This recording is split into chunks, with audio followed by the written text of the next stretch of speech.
오늘 주신 말씀의 제목은 짧고 굵게인가 가늘고 길게인가 라는 제목입니다. 제목이 좀 이상하죠?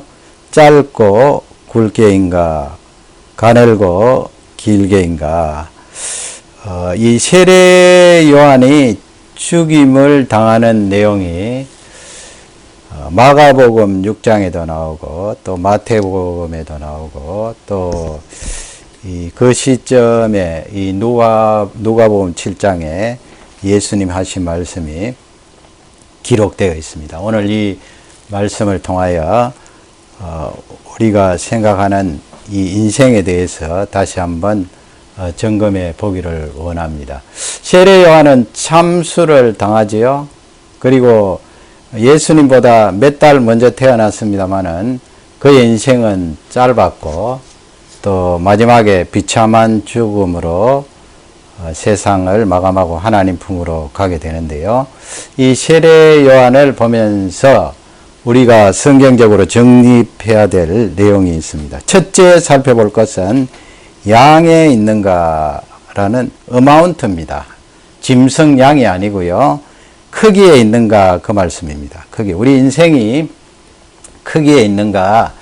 저번에 요한복음 5장 말씀드릴 때도 말씀드렸습니다만 1등 또 성공 큰 것 많이 가진 것 그 양에 있는가 크기에 있는가 그 부분에 대해서 이 요한의 죽음 또 예수님의 말씀을 살펴보므로 우리가 다시 성경적인 입장으로 돌아가야 될 것 같습니다. 28절 말씀에 보면 예수님께서 요한을 평가하고 있죠. 오늘 읽지는 않았습니다만 28절 다 같이 읽도록 하겠습니다. 내가 너희에게 말하노니 여자가 낳은 자 중에 요한보다 큰 자가 없도다. 그러나 하나님 나라에서는 극히 작은 자라도 그보다 크니라 하시니. 우리가 이 세상의 평가에 따라 또 크게 된 자, 또 많이 가진 자, 먼저 간 자, 먼저 가는 자, 1등 하는 자, 거기에 우리가 초점을 맞추고 평가를 많이 하게 되는데요. 그 평가 자체가 세상적인 세속적인 그런 문화에 많이 물들어 있다 하는 것을 알 수가 있습니다. 그러면 예수님도 오늘 말씀에서 28절 앞부분에 보면 거기 보면 이 세상의 그런 문화 우리가 생각하는 사고와 비슷하지 않느냐 질문을 하고 있습니다. 그 요한의 죽음, 요한의 짧은 생애를 염두에 두고 예수님께서 앞부분에 뭐라고 말씀합니까? 내가 너희에게 말하노니 여자가 낳은 자 중에 그렇게 했습니다. 우리가 다 어머니를 통해서 이 세상에 태어났죠. 그러니까 이 말씀은 이 세상에 태어난 모든 사람들 가운데 요한보다 큰 자가 없다. 그렇게 말씀하고 있죠. 그러면 예수님도 이 세상 논리와 똑같네. 그렇지 않습니다. 요한보다 큰 자가 없도다. 거기까지 우리 다 같이 그 앞부분입니다. 한 음성으로 다시 읽도록 하겠습니다. 내가 너희에게 말하노니 여자가 낳은 자 중에 요한보다 큰 자가 없도다. 그러니까 이 내용은 예수님께서 세례 요한을 굉장히 높이 평가하는 것입니다. 아니 세례 요한이 이 세상에 와서 30년 정도 살다가 그 짧은 생에 세상을 떠나게 되는데 거기다가 말이죠. 이 참수를 당하였으니 얼마나 불쌍해요. 그 헤롯 왕가에 의해서 죄 없는 요한이 참수를 당하여서 비참한 그런 인간적으로 볼 때는 비참하죠. 그렇게 생애를 마치는데 어떻게 하나님이 일을 잘 감당했던 그가 이렇게 짧게 세상을 떠나고 또 그 종말이 비참하게 되었는가. 그런 부분에 대해서 성경 말씀은 우리에게 예수님을 통하여 가르쳐주고 있습니다. 여자가 낳은 자 중에 요한보다 큰 자가 없다. 그러니까 그 요한의 생애가 헛되지 않다 이런 말씀이고요. 짧게 살았다고 너희들이 함부로 그렇게 성공하지 못했다 평가하지 말라는 거예요. 요한은 짧게 살았지만은 그는 굵게 살은 사람이다. 여러분, 내가 그렇게 표현할 때가 있잖아요. 나는 짧게 살아도 굵게 살리라. 예수님께서 요한의 생애에 대해서 그 부분에 말씀을 하시고, 이 짧게 일찍 세상 떠난 부분에 대해서 그렇게 비극적으로 평가하지 마라. 여자가 낳은 중에 요한보다 큰 자가 없다. 요한을 그렇게 평가하고 있습니다. 그러니까 이 말을 다른 말을 바꾸면 요한은 성공한 자이다. 그러면 하반절 말씀 보면은요, 우리 예수님은 그 진리의 말씀을 우리에게 말씀 자체이니까 얼마나 밸런스 있게 균형 있게 우리에게 알려주는지 모르겠어요. 하반절, 그러나, 거기부터 다 같이 읽겠습니다. 그러나 하나님 나라에서는 극히 작은 자라도 그보다 크니라. 아멘. 거기 보면은, 그러나 거기부터는 누가 들어갑니까? 하반절 말씀에는 내가 들어갑니다. 2000년 뒤에 살아가는 하나님 나라에서는, 그 말씀은 예수님께서 이 세상에 오셔서 십자가에 죽으시고 부활하시고 성천하신 그 사역을 다 이루신 그 시대에 들어온 너희들은, 그 말이에요. 그러니까 2000년 뒤에 사는 우리도 여기에 포함되는 거예요. 하나님 나라에서는, 하나님 나라에 들어온 나 개인은 극히 작은 자라도 그보다 크니라. 그러니까 우리 예수님의 논리는 굵고 짧게 살든 가늘고 길게 살든 그것을 놓고 인생의 성공이다 실패다 논할 것이 못 된다, 이 말씀이에요. 왜냐하면은 내가 일생을 돌아보면서 또 지금 현재도 별로 굵지는 않아요. 그런 사람들이 많겠죠. 가늘다고 생각하는, 내 인생이 왜 이렇게 가는가, 왜 이렇게 시시한가, 보잘것없는가 생각하는 사람들도 하나님 나라에서는 세례 요한보다 크다. 세례 요한이 큰데 그보다 더 크다는 거예요. 그러니까 여러분, 우리 예수님 믿는 사람은 나는 짧게 굵게 살리라 그렇게 말할 필요도 없고요. 하나님 앞에 나는 가늘게라도 길게 살려 그렇게도 말할 수 없어요. 인생을 거기에 포커스 맞추고 성공이다 실패다 할 수 없는 거고요. 하나님 앞에 겸손하게 나에게 주신 그 수완과 일들을 감당하면 되는 것입니다. 29절 말씀 보세요. 29절 다 같이 읽겠습니다. 모든 백성과 세리들은 이미 요한을 세례를 받은지라 이 말을 듣고 하나님을 어렵다 하되, 거기 모든 백성이 나와요. 모든 백성. 유대인 전체를 말하는 건 아니에요. 왜냐하면 그 뒤에 플러스 세리들 그렇게 되어 있잖아요. 세리들. 대부분의 백성들이, 많은 백성들이 세례 요한 앞에 가서 세례를 받았어요. 세례를 받고 은혜를 받았다는 거예요. 은혜를 받고 그들의 고백이 회개를 했겠죠. 물세례를 받고 말씀을 듣고, 이 말씀을 듣고 하나님은 참으로 의로우신 분이시다. 우리의 의로우신 창조주시다. 그렇게 고백을 했다는 것입니다. 그러므로 요한의 이 죽음을 바라보면서 참 슬프다, 그 인생이 짧다, 그렇게 평가하지 말라는 거예요. 많은 유대 백성들이 그에게 가서 세례를 받고 은혜를 받았다. 그의 삶을 실패라고 평가하지 마라. 하나님께서 그의 인생을 귀하게 쓰셨다는 것을 우리에게 말씀을 하고 있습니다. 그러므로 여러분, 이 말씀을 통하여 우리는 이 세상 문화가 주는 그런 세속된 평가에 빠져있지 말라는 거예요. 이 세례 요한을 바라보면서 어떻게 하나님을 증거하고 세례를 베푸던 자가 저렇게 짧게 또 비참하게 세상을 떠나게 되는가? 과연 하나님이 어떻게 섭리를 하시는가? 그 부분에 대해서 해답을 주시는 귀한 말씀입니다. 그가 짧게 살고 비참하게 순교를 했지만은 그 인생은 참으로 값진 인생이었다. 하나님이 보시기에는 성공한 인생이었다.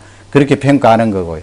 반면에 나 자신도 별로 하는 것 없고 보잘것없어 보이지만은 이렇게 세례 요한보다도 오래 살고 우리의 수완이 길어진 것은 하나님의 축복이요. 또 이 자체를 가지고 나 자신을 실패했다 그렇게 평가하지 말라는 거예요.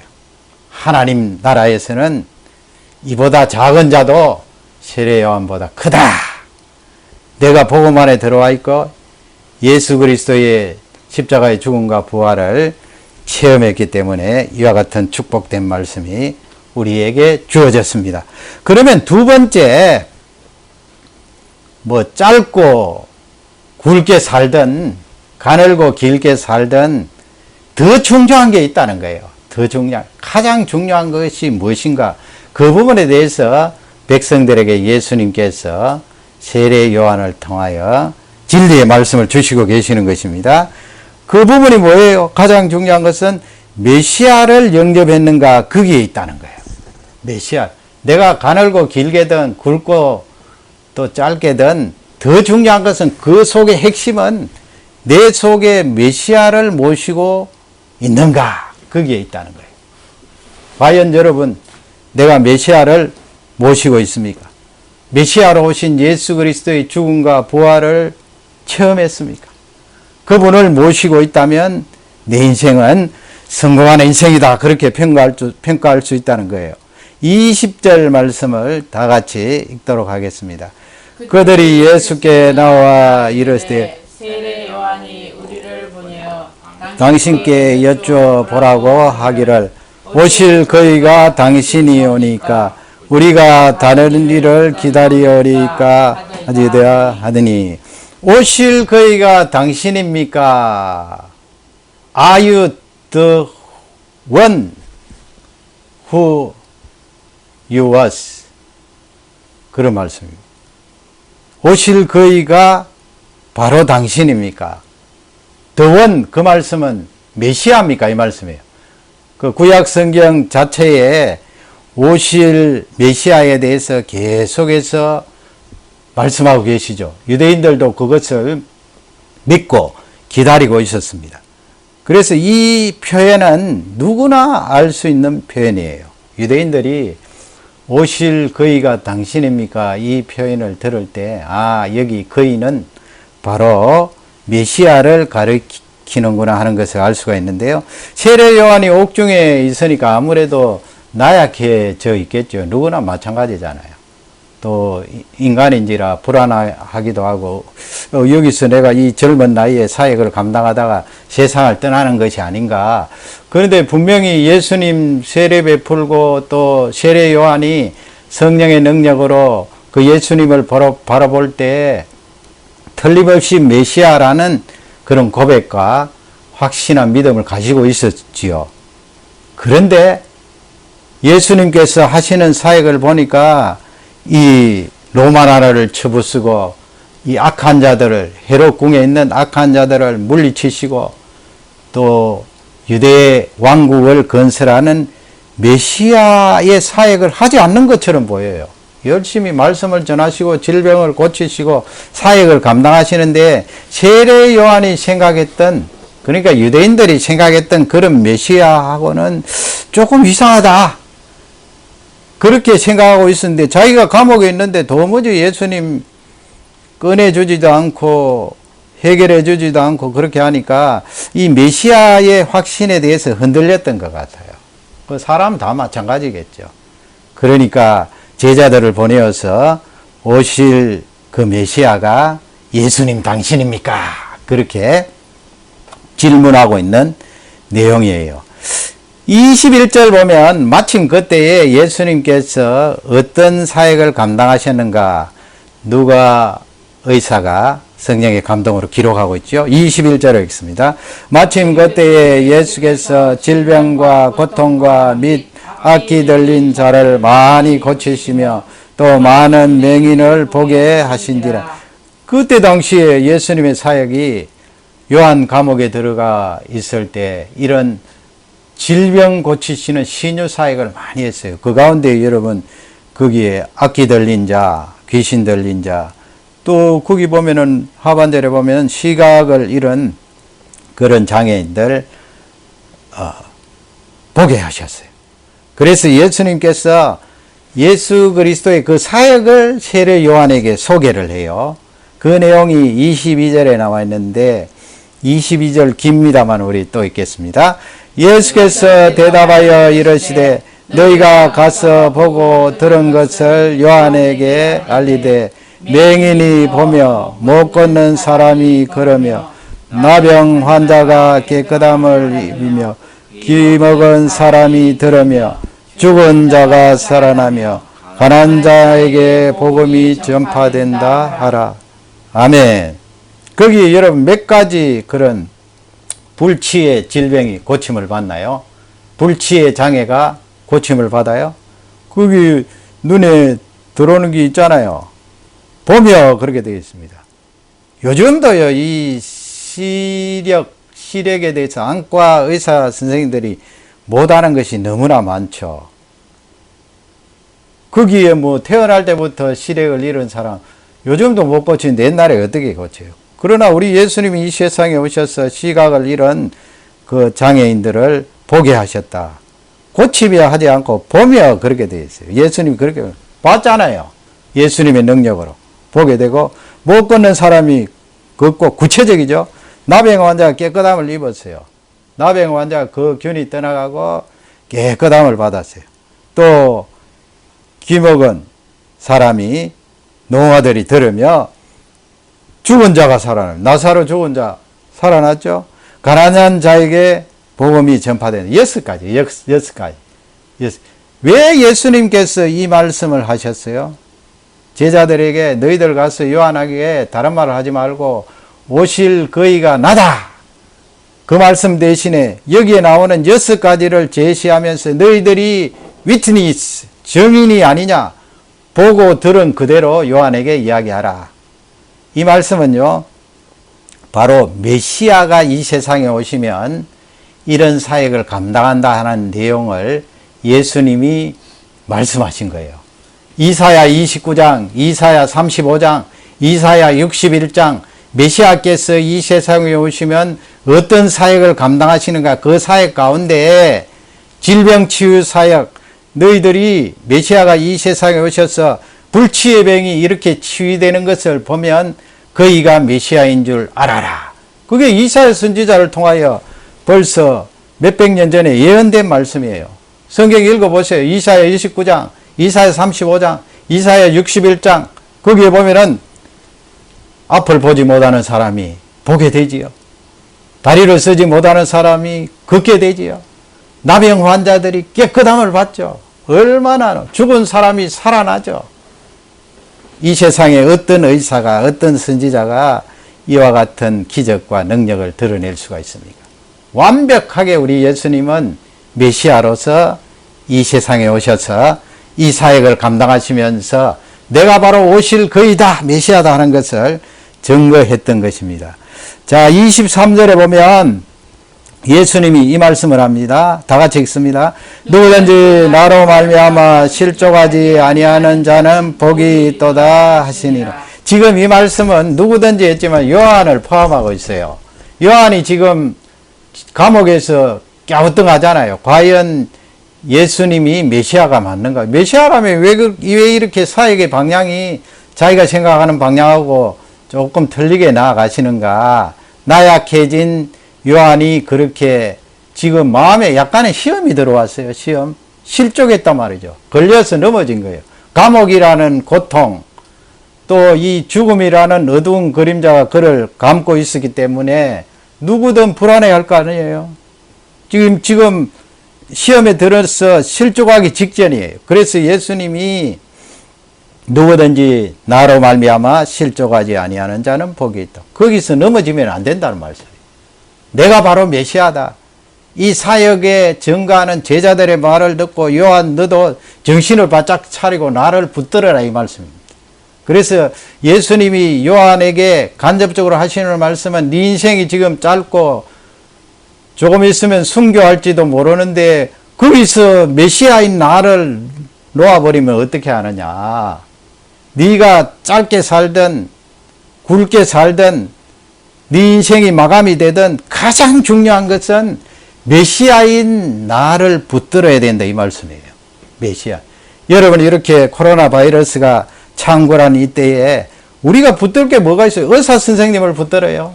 제약회사를 붙들어요? 아니에요. 우리가 붙들 것은 오직 십자가에 죽으시고 부활하신 오실 그의 예수 그리스도를 붙드는 데 해답이 있습니다. 그것이 인생에 가장 중요하다는 거예요. 우리 젊은 청소년 청년들이요. 여러분 지금 이 나이에 바이러스 때문에 이렇게 집에 갇히고 고통을 당하리라고 누구나 상상하지 못했어요. 상상할 수 없는 일이에요. 어른들도 마찬가지예요. 그래서 이 바이러스가 주는 메시지는 인생 가운데 가장 중요한 것은 메시아를 붙들고 그분을 모시고 그분이 내 속에 계시다는 확신으로 살아가는 것이 가장 중요하다 하는 중요한 메시지가 되겠습니다.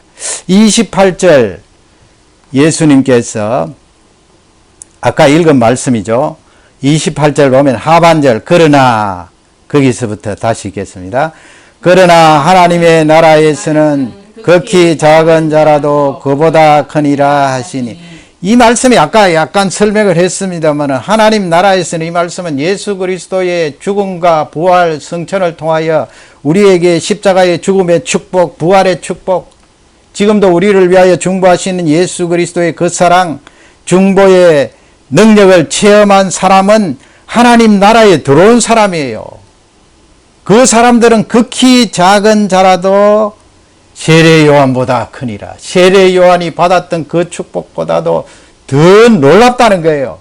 누구가 예수 그리스도를 모시고 그분이 내 속에 계심을 확신하고 고백하는 우리가 그만큼 축복을 받았다는 귀한 말씀이 되겠습니다. 잠언서 16장 15절에 보면요. 거기 왕이 나옵니다. 옛날에는 각 나라마다 왕이 있었죠. 15절 다 같이 읽겠습니다. 왕의 희색은 생명을 뜻하느니 그의 은택은 내리는 구름과 같으니라. 왕의 King's countenance 그런 말씀이죠. The light of King's countenance is life. 왕의 희색. 왕이 여러분 그 얼굴에 기쁨이 가득하고 그 얼굴에 웃음이 있으면 그 주위에 있는 사람들은 생명이에요. 생명. 죽지 않아요. 왕이 기쁘니까. 왕이 그 얼굴에 미소를 띠고 빛이 번쩍번쩍 나면은 좋은 일을 하겠지요. 뭐 좋은 일. 그래서 하반절에 보면 그의 은택이 그렇게 왕이 얼굴에 미소를 띠고 웃음을 띠고 기뻐할 때 왕이 은혜를 베푸는데 그것은 마치 이 늦은 비를 내리는 구름과 같다. 여러분 이 말씀이 무슨 말씀이에요? 예수님이 이 세상에 오신 것은 고난과 죽음과 그리고 거기에 이어진 하나님의 능력으로 부활하심이에요. 그걸 다른 말로 바꾸면 성부, 성자, 성령 하나님의 얼굴에 웃음이 가득한 거예요. 비록 성자 하나님은 십자가 위에서 고난을 당하셨지만은 다시 부활하셨잖아요. 또 성령 하나님이 이 세상에 오셨잖아요. 성부, 왕이신 성부, 성자, 성령 하나님께서 그 얼굴에 만족해 하시고 웃음을 띠시고 축복의 얼굴을 가지고 내려다보고 계세요. 그것이 바로 메시아의 귀한 사역입니다. 그 사역을 예수님이 이 세상에 완성하셨어요. 성부 하나님께서 기뻐하시면서 사랑하는 성자 하나님을 십자가 위에 내어주시고 3일 만에 다시 능력으로 부활하게 하시고 그래서 우리에게 주신 것이 뭐예요? 생명을 의미한다. 생명. 우리에게 생명을 주셨어요. 여러분 지금 삼위일체 하나님께서 예수 그리스도를 모신 우리에게 기쁨으로 그 얼굴에 미소를 띠고 계십니다. 기뻐하십니다. 그러니 우리는 생명을 가지고 있어요. 그 생명은 영원합니다. 예수 그리스도를 모신 그분이 내 속에 계신 이 신앙 고백으로 이번 한 주간도 승리하시기 바랍니다. 그것이 인생이 가장 중요하다는 거예요. 세례 요한도 비록 순교한다 할지라도 그것이 축복이요. 예수 그리스도를 붙들고 실족하지 않으면 하나님 나라에서 이 영생하는 귀한 축복으로 영생을 누리게 되리라 하는 그런 강력한 메시지를 요한에게 주시고 계시는 것입니다. 마지막 세 번째 일, 하나님 아버지, 내 인생에 가장 중요한 것은 예수님 모시는 이 귀한 섭리입니다.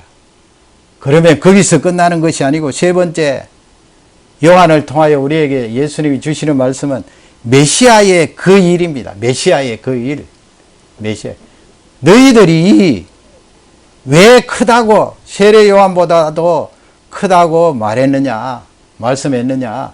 너희들이 바로 나의 일, 메시아의 그 일을 하는 존재이기 때문이다. 그 말씀이에요. 너가 생명을 얻고 영생을 누리는 것으로 끝내지 말고 내가 했던 그 일을 너희들이 감당하라, 이 말씀이에요. 오늘 24절 말씀에 보면 24절을 그 예수님께서 백성들에게 말씀하시죠. 요한이 보낸 그 제자들이 떠나고 난 뒤에 우리에게 주시는 말씀이에요. 24절 다 같이 읽습니다. 요한이 보낸 자가 떠난 후에 예수께서 우리에게 요한에 대하여 말씀하시되 너희가 무엇을 보려고 광야에 나갔더냐? 바람에 흔들리는 갈대냐? 여러분, 이 말씀이 뭐예요? 우리 예수님 참 말씀을 전하실 때 이렇게 비유를 들어서 유대 지역에 이 갈대가 많다고 그러죠. 들판에 나가면 광야에 나갔던 자, 너희들 무엇을 보려고 광야에 나가서 세례 요한에게 세례를 받느냐, 이 말씀이에요. 정신 똑바로 차려라. 그 광야에 나가면 그냥 흔들흔들 바람에 흔들리는 갈대가 많은데 그 바람에 흔들거리는 갈대를 보려고 나갔더냐, 이 말. 그건 무슨 말씀이에요, 이 말씀이? 갑자기 갈대가 왜 등장을 합니까? 갈대는 흔들거리잖아요. 바람이 약간만 불어도 흔들흔들 하는데, 이 세상에서 메시아의 그 일을 감당하는 사람은 그런 갈대처럼 바람이 여기서 불면 이리 저기서 불면 저리 그렇게 흔들리는 사람이 아니라는 말씀이에요. 메시아의 그 귀한 사역을 감당했던 자가 그렇게 흔들려서 뭘 하겠습니까? 바람이 불면 흔들리는 갈대처럼 왔다 갔다 하는 그런 존재가 너희들은 아니다. 세례 요한도 마찬가지다, 이 말씀이에요. 여러분 한번 보시기 바랍니다. 27절에 보면 그 세례 요한이 바람에 흔들리는 갈대처럼 하나님의 귀한 사역을 감당했던 사람이 아니다 하는 것을 예수님이 말씀하셔요. 다 같이 27절을 읽도록 하겠습니다. 이땐 바 보라, 내가 내 제자를 내 앞서 보내노니 그가 내 앞에서 내 길을 준비하리라 한 것이 이 사람은 말씀이니라. 지금 메시아가 거기 앞서 보내는 사자는 누굽니까? 뒤에 오는 분은 누구고요? 뒤에 오는 분은 예수님입니다. 메시아입니다. 예수님이 조금 늦게 탄생하셨거든요. 몇 달 늦게. 그러나 앞서 태어난 그 세례 요한이 육체적으로도 앞서 태어났지만은 메시아 오시는 그 길을 준비하는 거예요. 준비하는 사역. 너희들이 유대인들을 향해서 너희들이 그 세례 요한에게 세례를 받을 때 왜 이 말씀을 몰랐느냐? 정확하게 파악하지 못했느냐? 괜히 뭐 광야에 나가서 흔들리는 갈대 보러 나갔더냐? 세례 요한은 갈대가 흔들리는 것처럼 이 세상에 와서 흔들흔들 거리다가 간 사람이 아니다. 그는 갈대처럼 흔들리지 않고 하나님이 그에게 주신 메시아에 대한 그 일을 충실하게 감당하다가 이 세상에서 순교한 사람이다. 그 말씀이에요. 메시아의 그 일을. 여러분, 세례 요한이 그래서 요단강에서 세례 줄 때 회개를 선포했잖아요.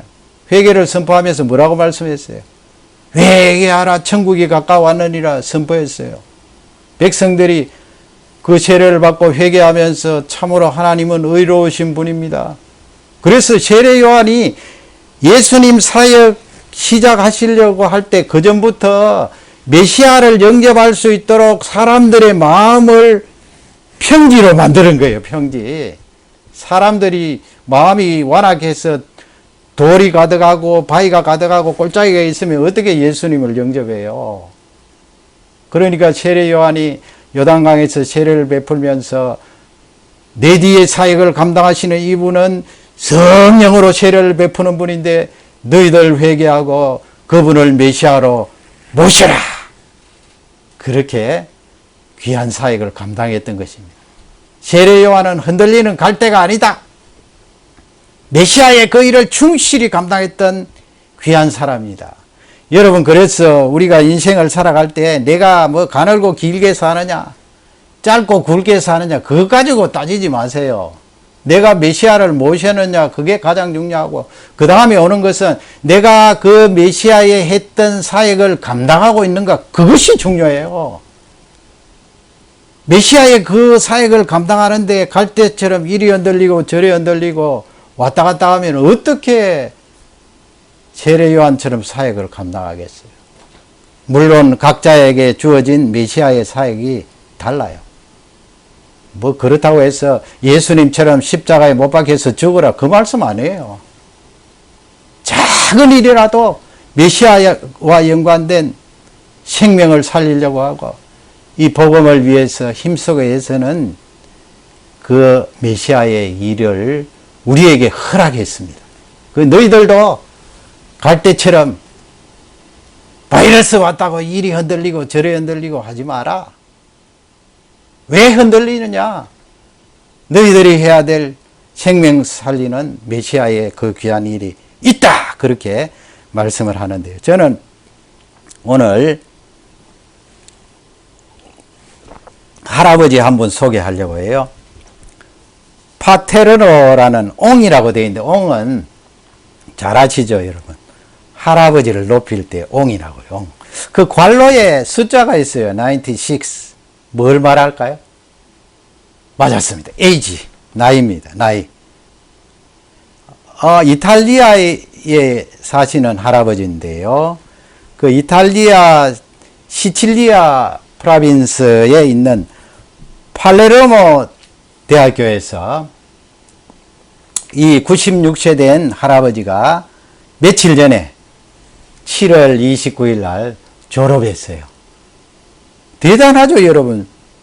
96세의 할아버지인데, 그래서 이 사진을 보시면, 저게 무슨 사진인가? 마치 뭐 예수님 가시관은 아닌데 가시관을 무슨 관을 쓰고 있는, 그 유럽에서는 그 학부 배출러 오브 아트, 배출러 학사학위 받을 때 저렇게 월계관을 씌워줘요. 월계관. 멋있죠? 할아버지, 96세 할아버지 월계관. 그냥 뭐 96세니까 대학교에서 대충 그냥 수업에만 들어오면 학사학위 주었겠죠. 아니에요. 이 어른이요, 96세인데 그 다음 그림 보시면 지금 뭘 하고 있어요? 그 같은 동기생인 대학생들과 나이 차이가 70세 이상 되는데, 뭐 동기생들은 젊으니까 뭐 인터넷 구글 검색하고 뭐 컴퓨터. 그러나 이 할아버지는 늘 도서관에 살면서 저렇게 옛날 구식 타이핑 타자기를 가지고 다다다다다 해서 레포트를 제출하는데 120학점 이상 이수했어요. 과가 역사, 또 철학, 성경. 그래서 이분이 96세 때 이렇게 학위를 받고, 바이러스가 이렇게 창궐한데 마지막 졸업 시험까지 다 통과했어요. 대단하죠, 여러분? 대단하지 않습니까? 우리 청년들, 청소년들 도전을 좀 받아야 돼요. 우리가 입에 그냥 자주 나오는 말인데, 아이고 이 나이에 제가 뭘 합니까? 그러면 안 돼요. 내가 메시아의 그 일을 감당하는 귀한 사람이에요. 이 할아버지가 기자들 앞에서 그러면 졸업하고 나서 할아버지 뭘 하시려고 합니까? 하니까 내가 책을 쓰겠다. 글을 쓰겠다.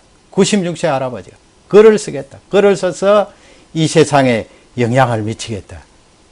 뭐 이분이 뭐 이탈리아니까 캐톨릭 믿는지 안 믿는지 모르겠고요. 하여튼 그 속에 신앙은 모르겠으나 일반 은총적으로 이렇게 연세가 많음에도 불구하고 자기 인생에 좀 더 의미 있고 보람 있는 일을 위하여 이렇게 학사하기 120밖에 유럽에 학사하기 쉽지 않아요. 여기도 어렵지만은 캐나다가 유럽식이기 때문에 상당히 학사 과정이 어렵잖아요. 유럽이 어려운데 이 할아버지가 그것을 통과해서 앞으로는 내가 책을 쓰겠다. 여러분, 우리는 예수 그리스도를 모신 하나님 나라에서 큰 자예요. 세례 요한보다 큰 자예요. 왜 예수님이 그 말씀을 하셨다고요? 메시아에 하셨던 그 일을 감당하는 존재가 나이기 때문에 너희들은 하나님 나라에서 요한보다 큰 자다. 예수님 말씀하셨어요. 그러니 나에게 메시아가 하셨던 생명 살리는 그 일을 허락하셨습니다. 하나님, 내가 이토록 귀한 존재입니다. 그렇게 고백을 할 수 있는 것입니다. 일반 은총적으로도 이렇게 할아버지가 90세 넘어서 열심히 공부해서 업적을 이루는데 왜 우리가 못하겠어요? 성령 하나님이 나를 도와주시고 하나님이 함께 하시고 그 능력으로 우리를 채워주시는데 우리는 충분히 할 수가 있습니다. 사도 바울은 메시아가 했던 그 일을 감당하고 나서 디모데후서 4장 7절에 그렇게 고백을 하죠. 다 같이 우리 디모데후서 4장 7절 힘차게 봉독하겠습니다. 나는 선한 싸움을 싸우고 나의 달려갈 길을 마치고 믿음을 지켰으니 나는 선한 싸움을 싸우고 나는 선한 싸움을 싸우고 I have fought 나는 싸웠다 이 말씀이에요. 지금까지 싸워왔다.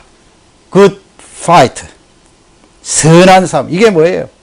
메시아가 했던 그 일을 열심히 감당했다. 싸우고 그것을 이제 이렇게 운동 경기로 표현을 한 것입니다. 그 다음에 나의 달려갈 길을 마치고 메시아가 했던 그 일을 예수님께서 바울에게 허락하셨는데 그것을 붙들고 나의 달려갈 길, 지금 하나님 앞에 가기 직전까지 열심히 달려왔다. 여러분, 이 말씀이 우리 모두에게 그대로 적용되는 말씀입니다. 나는 어떤 존재인가? 선한 싸움을 할 존재예요. 나는 어떤 존재인가? 지금도 메시아가 했던 그 일을 두고 열심히 다름질하는 그런 사명 감당하는 존재입니다. 오늘도 이 말씀을 기억하면서 이번 한 주간도 여러분 이렇게 오늘 주신 말씀을 붙들고 한 주간 생활할 때 바이러스는 그냥 떠나가라. 바이러스에게 짓눌리지 마시고요. 이 말씀을 붙들고 능력으로 승리하시고 요한은 짧게 굵게 갔지만은 그는 성공한 사람이고 우리라는 존재는 하나님 나라에서 더 큰 존재라는 것을 붙들고 한 주 동안도 반드시 승리하는 우리가 될 줄 확신합니다. 주님의 축복이 우리 모든 교들 가정에 넘치기를 축원합니다. 다 같이 기도하겠습니다. 하나님 아버지여, 저희들에게 허락하신 말씀이 놀랍습니다. 요한이 굵고 짧게 갔지만은 또 인간적으로 바라볼 때 너무 짧게 갔다. 또 비참하게 세상을 떠났다. 그렇게 평가해서는 안 됩니다. 예수님의 말씀은 여자가 낳은 자 중에 요한보다 큰 자가 없다고 말했습니다. 우리는 어떤 존재입니까? 우리는 하나님 나라에서 요한보다 큰 존재입니다. 왜 그렇습니까? 메시아를 모시고 있기 때문에 그렇습니다. 그리고 메시아를 모신 나는 사도 바울처럼 메시아가 했던 그 일을 감당하고 있는 존재입니다. 하나님 아버지, 그러기에 나라는 존재는 하나님 나라에서 큰 존재임을 고백하고 이 바이러스에 짓눌리지 않고 담대하게 승리하는 우리 모든 교우들이 되기를 간절히 기도합니다. 더욱이 우리 어르신들에게 건강을 다해 주시고 저들에게 이 정신적으로 영적으로 강력한 능력을 부어주시고 우리 부모님들에게 은혜를 주시고 힘을 다해 주시며 또 청년 청소년들에게 이 귀한 사명의 말씀을 듣고 힘있게 한 주간 승리하게 하옵소서. 감사하며 예수님 이름으로 기도 올려옵나이다. 아멘.